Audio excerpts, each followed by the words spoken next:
Is your magic meter running low? Well, we've got a cure for you.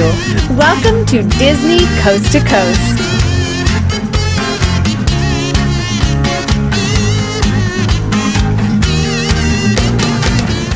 Hey folks, and welcome to Disney Coast to Coast, the ultimate unofficial Disney fan podcast. I'm Jeff DePauli, and in today's House of Mouse headlines, you can now visit the Cinderella Suite in Cinderella Castle, Maleficent has returned to Magic Kingdom, and we have some possible movie sequels to discuss. That and so much more, so let's get to it. Hear the latest news from the Walt Disney Company in today's House of Mouse headlines. Well, hello everybody, and welcome to the first House of Mouse headlines of 2019. Obviously, a lot of Disney news has been released during the Disney Coast to Coast hiatus, so I'll be touching on some older news today, as well as the past 2 weeks. So let's jump into it. Let's begin at Disneyland Park, where the Tropical Hideaway is now open. If you're not familiar, the Tropical Hideaway is a new quick-service food location connected to the exterior of Walt Disney's Enchanted Tiki Room with views of the Jungle Cruise. Of course, the name Tropical Hideaway is in relation to the musical lyric in the Tiki Room. I kind of love this because the original intention for the Enchanted Tiki Room was for it to be a restaurant, so it's kinda nice that they've now added an eatery to it and come full circle. I visited the Tropical Hideaway the other night, and I've gotta say, simply aesthetically, I'm a big fan. I think it's a much better use of the space over the previous Aladdin's Oasis. It's now all open and no longer secluded, giving a more spacious feel to Adventureland. The eatery features an audio animatronic bird named Rosita, whose name you hear mentioned in the Tiki Room attraction. So that's a nice little tie-in. The look of the space fits right in with the rest of Adventureland, and the Jungle Cruise boats riding by are an added bonus. I didn't try any of the food here, but the big thing that a lot of folks are excited about is that there's now this second location to purchase the famous Disneyland Dole Whip. Now let's cross the Esplanade and hop over to Disney California Adventure, where the Disney Junior character Vampirina has recently been added to the Disney Junior Dance Party. I recently went to check out Disney Junior Dance Party just because I hadn't seen it since the transition from the puppet show to the dance party, and I gotta say, kids love this show. If you have young kids in your party, I highly suggest taking them to this. The best way to describe it for an adult is this way. If you've ever seen a Favorite Things episode of the Oprah Winfrey Show, those audience reactions are pretty much what you'll get from the kids when their favorite Disney Junior stars enter the dance party. That kids lose their minds and just love it. With the addition of Vampirina, Disney may just want to have an ambulance nearby because the kids in the audience may just pass out. A new Disney Princess Breakfast Adventures character breakfast has been added to Napa Rose Restaurant at Disney's Grand Californian Hotel and Spa. Back when Ariel's Grotto transformed into Lamplight Lounge at Pixar Pier, I've got to be honest, I was kind of bummed to lose the Princess Breakfast that was offered there. Out of all the character meals I'd ever done, that was probably my favorite. So I'm happy to see that a Princess Breakfast has been added to a new location. And the bonus is, you don't need to pay for park admission to enjoy it this time. This is a unique, one-of-a-kind occasion where families can share special moments with some Disney princesses while enjoying a 3-course breakfast. The morning also includes enchanting activities, intimate story time, a private portrait location, and premium keepsakes. So it sounds like the Disney Princess Breakfast experience has even been plussed since its Ariel's Grotto days. This experience will be available this spring, and you can book your reservations now. We got the princess dining back, so now I'm just hoping for some Pixar dining at Lamplight Lounge. And now for a very rare moment on Disney Coast to Coast, let's talk sports. To celebrate the 25th anniversary of the hockey team, the Anaheim Ducks, Disney California Adventure is throwing a celebration in Hollywoodland on February 11th. Visit Stage 17 to check out a selection of Anaheim Ducks memorabilia from the past 25 years, including jerseys, sticks, helmets, trophies, and more. While you're there, test your hockey skills or challenge your friends to air and table hockey. A very rare special mascot will also be there for greetings and photo opportunities.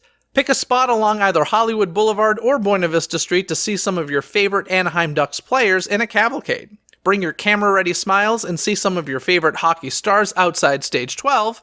Relive memorable moments from the past 25 years of Ducks hockey at the Sunset Showcase Theater. And learn how to draw some of your favorite Disney Ducks with the Animation Academy artists, where they've even added a few new Disney Ducks to their lineup for one day only. And of course, there will be special food and merch options as well that day. I have one thing to say. Quack, quack, quack, quack. Disney has taken notice of how much guests are enjoying their Instagram-worthy selfie walls around the Disney parks. Of course, there's the purple wall in Tomorrowland at Magic Kingdom, some newer ones at Disney California Adventure Park, and now one that you won't be able to miss at Disneyland Park. That's right, the Instagram photo walls are such a big deal in Disney parks now that they've decided to cover Sleeping Beauty Castle with a photo of Sleeping Beauty Castle that you can take a picture in front of instead. Now, if that's not plussing, I don't know what is. Now, obviously, I'm being sarcastic here, but not everything I said is untrue. Sleeping Beauty Castle is in the middle of a major refurbishment, so unfortunately, those rite of passage photos in front of the castle won't be available for a while. To mask the construction, they will be hanging a large scrim featuring a photo of the castle instead. This is obviously not ideal, but it's better than having just a dark scrim surrounding the castle, making it look like David Copperfield is getting ready to make it disappear. This castle upgrade is part of Project Stardust that is making changes around the park to make the guest experience nicer in preparation for the opening of Star Wars Galaxy's Edge.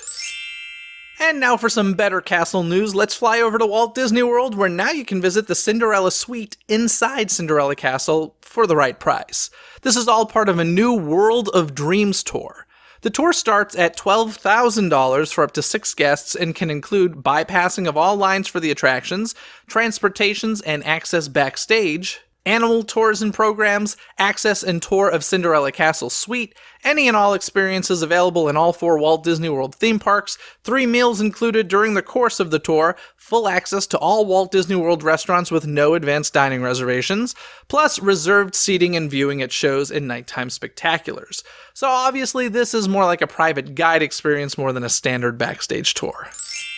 Speaking of tours, the all-new Taste of Magic Kingdom VIP tour will give guests a behind-the-counter look at the foods and beverages served at Walt Disney World's Magic Kingdom. The tour includes Uncover the Magic Behind the Meals, where you hear stories from the brilliant chefs and dedicated cast members that bring creative and delicious meals to life each day at Magic Kingdom Park. From the rich food history of Disney parks to the imagineering of new menu items, you'll be immersed in culinary magic. You can go behind the scenes where you can enjoy unprecedented access to backstage kitchens and working areas that have never before been shared with guests. See what goes into the production of serving millions of guests each year and interact with the creative experts behind these memorable meal experiences. Along the way, tuck into curated tastings of some of the most beloved menu items at Magic Kingdom Park. Help Disney culinary experts create the next generation of Magic Kingdom Park food by sampling an item that is still in development. This tour is offered on select days for $99. Early in 2018, you may remember the Maleficent Dragon Float in Magic Kingdom's Festival of Fantasy Parade ignited into flames. Luckily, nobody was hurt, but for a long period of time, this float had to be removed from the daily parade. I'm happy to say that she is back and still breathing fire. This float really is the highlight of that parade, and although it was still enjoyable without her, it definitely felt like it was missing an important part. I'm so happy that she's back attacking Prince Philip daily at Magic Kingdom Park. Speaking of parades, for the first time ever, a Disney park is throwing an official Pride Parade and event. For years now, both Walt Disney World and Disneyland Resort have had unofficial gay days in the parks, but now Disney is officially throwing an event at Disneyland Paris Resort. This special ticketed event is taking place June 1st, 2019 from 8 p.m. to 2 a.m. Disneyland Paris Resort will invite guests to dress like a dream, feel fabulous, and experience Walt Disney Studios Park like never before. Loud, proud, and alive with all the colors of the rainbow. The celebration will light up the park with special experiences exclusive to the event, including a brand new parade illuminating the streets of Walt Disney Studios Park with a vibrant Pride atmosphere, Disney characters out and about excited to share a special moment with you, the rare chance to ride thrilling attractions late into the night in Walt Disney Studios Park, a stunning dance party featuring artists dropping some bangin' beats, and many more magical surprises. From gay pride to a lion pride, Disneyland Paris is throwing the Lion King and Jungle Festival beginning on June 30th. This celebration will include the Lion King Rhythms of the Pride Land stage show, the Jungle Book Jive musical show, bounce to the beat of a Djembe Joy Village, Timon's Mata dance, and more. Sounds like a lot of new live entertainment will be added for this event, which I'm a huge fan of, so if you're thinking of visiting Disneyland Paris, you may want to try and schedule your vacation between June 30th and September 22nd. Now let's soar over to Tokyo Disney Sea, where they're getting ready for their own version of the classic Soarin' attraction. It's no secret that when Disney California Adventure Park opened, the reviews were lackluster. But one attraction from that park has been such a success that it's been exported to Walt Disney World, Shanghai Disneyland, some might even say Pandora, and now Tokyo Disney Sea. Scheduled to open July 23rd, this version of the attraction will be called Soaring Fantastic Flight. The Tokyo Disney Resort version of the attraction will feature new scenes and visuals that will make it exclusive to the Tokyo Disney Sea theme park with its own backstory.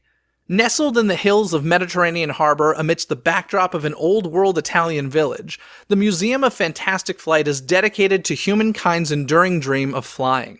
Today, the museum celebrates Camelia Falco, a visionary innovator in the fledgling field of aviation, with a special retrospective of her life. A grand tour of the museum includes a magical visit from the spirit of Camelia and culminates with guests boarding her latest and greatest achievement, a flying vehicle of her own design called the Dream Flyer. Guests soon experienced what Camelia believed, that our imagination can propel us into the future and take us everywhere in the world we wish to go. And before guests know it, their spirits are sent soaring. And now for some news from Pixar Animation Studios that came as a bit of a shocker. After 25 years, Lee Unkrich, the director of Coco and Toy Story 3, has decided to step away from Pixar on February 15th. He had this to say about his departure. "I'm not leaving to make films at another studio. Instead, I look forward to spending much-needed time with my family and pursuing interests that have long been backburnered. It is impossible for me to adequately express how epic this 25-year journey has been and how much it has meant to work alongside such fantastic people and phenomenal talents. Many of you are like family to me, and it's nearly incomprehensible to imagine no longer being here at Pixar with you. But life is about change, and it's now my time for new challenges and new adventures. I often tell people that the worst thing about working at Pixar is that I've never gotten to see the new Pixar movie without having worked on it or knowing everything about it. While it'll be many years before I get that opportunity, I look forward to it. I'll be first in line to see what you create together." The animation to live-action trend doesn't seem to be slowing down anytime soon, as it has been said that one of the next ones in the line will be The Hunchback of Notre Dame. Alan Menken and Steven Schwartz, who wrote the songs for the animated movie, are teaming up once again, and among the producers is Josh Gad, who starred as LeFou in the live-action Beauty and the Beast, and of course, is the voice of Olaf.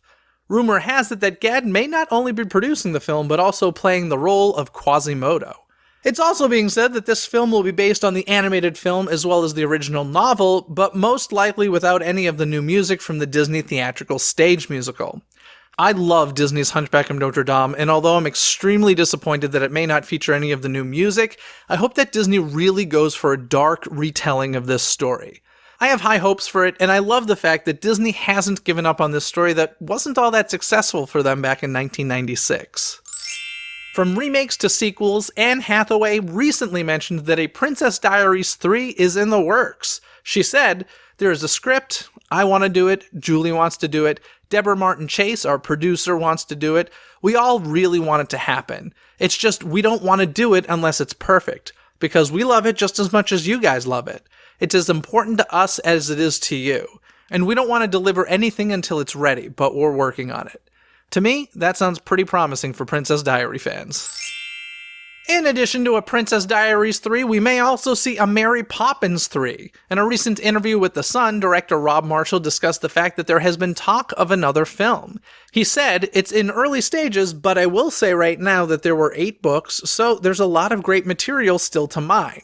That's what we worked from, those incredible 8 books of P.L. Travers. As much as I personally loved Mary Poppins Returns, I would like to see Mary Poppins films treated more like a special event every 60 years or so, rather than sequel after sequel. But we'll see what happens." I do want to give a shout out to a couple of people who left 5-star ratings and reviews on iTunes. Thank you so much to Bree Fayella as well as JazzyGirl74. Thank you so much. Those 5-star ratings and reviews will help other Disney fans find the show more easily. If you want a shout out on the show, head to iTunes, leave Disney Coast to Coast a 5-star rating and review yourself. Now let's get to this week's Twitter poll. On this past Wednesday's episode of Disney Coast to Coast, it was all about the street parties at Magic Kingdom Park, including the new Move It, Shake It, Mouska Dance It street party. So I asked you guys, which do you prefer? Move It, Shake It? Choice 1 was Celebrate It. 2 was Dance and Play It, 3 was Mouska Dance It, and 4 was No Street Parties for Me. Now, in last place was Move It, Shake It, Dance and Play It with 16% of the votes, followed by Move It, Shake It, Mouska Dance It with 24% of the votes. 28% of you said Move It, Shake It, Celebrate It, but 32% of you said No Street Parties for Me. Before I wrap up this episode, I want to share with all of you some exciting news. Since many of you are themed entertainment fans, you may be familiar with the blog Inside the Magic. I'm happy to announce that for a limited time, Disney Coast to Coast will be collaborating with Inside the Magic. The House of Mouse Headlines episodes will be featured in the recently relaunched Inside the Magic podcast feed. Although the House of Mouse Headlines news over there is the same you're listening to here, you may want to give them a listen, because I share some information about a prize they're giving away valued at almost $2,000. Keep in mind that the Inside the Magic release of the House of Mouse Headlines will be 24 hours later than you get them here at Disney Coast to Coast, so don't fret if you can't find the episode over there just yet. Search for Inside the Magic on iTunes or simply visit insidethemagic.net/podcasts. That's insidethemagic.net/podcasts. Before we get going, I want to remind all of you that this month in February, there's a brand new music playlist available created by me, and this one is all about Disney California Adventure and music inspired by that park, because this month is the 18th anniversary of Disney California Adventure Park. I actually really enjoyed putting together this playlist, so I hope you check it out. Head to DisneyCoastToCoast.com and sign up for that by clicking on Playlist. While you're there, check out all of our social media over at DisneyCoastToCoast.com as well. Now, this episode of Disney Coast to Coast was produced by Philip Elke, who has supported the show through Patreon. If you'd like to become a DCTC producer or gain other rewards, including early access to episodes, live stream Q&As, behind-the-scenes access, and more, information can be found at patreon.com/DisneyCTC. That's patreon.com/DIZNEYCTC. Other than that, folks, have a magical day. Bye! Thanks for listening to Disney Coast to Coast. Have a magical day. Disney Coast to Coast is produced and hosted by Jeff DePauli. Learn more about the podcast and become a supporter at DisneyCoastToCoast.com.